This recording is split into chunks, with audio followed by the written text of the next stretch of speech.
You know, yesterday we did a video about how your local clerk's office needs you to volunteer and assist them with counting the voter ballots and make sure that everything's above board. And we've heard the left and, I'm sorry, nonpartisan think tanks talking about how they've they've been bleeding a a, a wealth of institutional knowledge when these poll workers that are hired by the county and city governments are suddenly just leaving because they don't want to count ballots by hand. They have to do it by machine.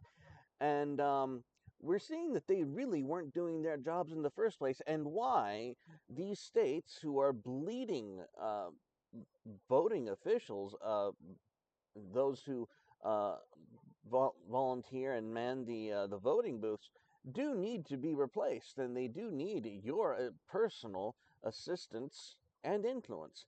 We have from the Guardian of all fucking places. Floridians charged with overvoting believed they were eligible. Documents show. How did this happen?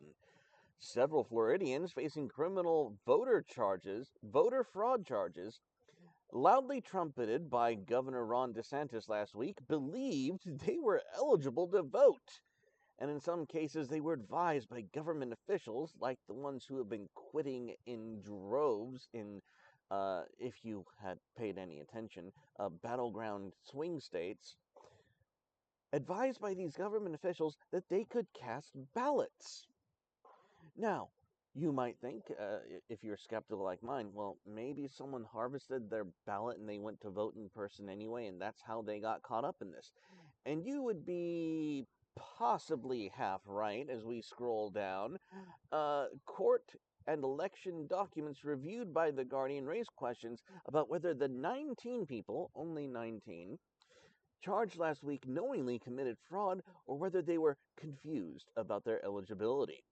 All these charges have prior murder or sexual offense convictions, which means they cannot vote in Florida unless they receive clemency. All of the defendants also submitted voter registration applications, which were approved by local election officials. The positions, my dear audience, that you should go to your local uh, municipalities and be filling in these positions, which deceived these unfortunate poor souls, these murderers and rapists, I mean sexual offense convicts, ahead of the 2020 election. And several said they had received voter registration cards in the mail, which they took as a signal that they were eligible to vote.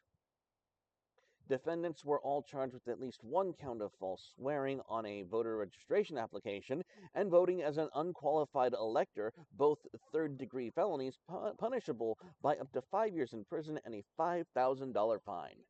Based. In order to get a conviction, prosecutors will have to prove that the defendants knew they were ineligible when they registered and voted. They have yet to submit any evidence showing the defendants were explicitly warned their specific felonies barred them from voting.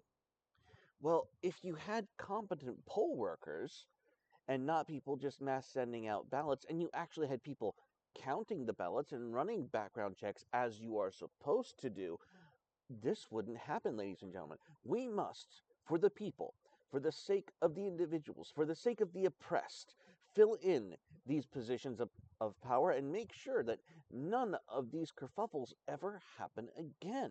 We, the people who care, the people who are willing to step up and participate in democracy, must act to fortify democracy by ensuring that we are the ones counting the votes, because apparently the old establishment couldn't handle the job. So go out there and serve your country and fortify democracy. Service guarantees citizenship. That's it, everyone. Stay calm and God bless. Bye-bye.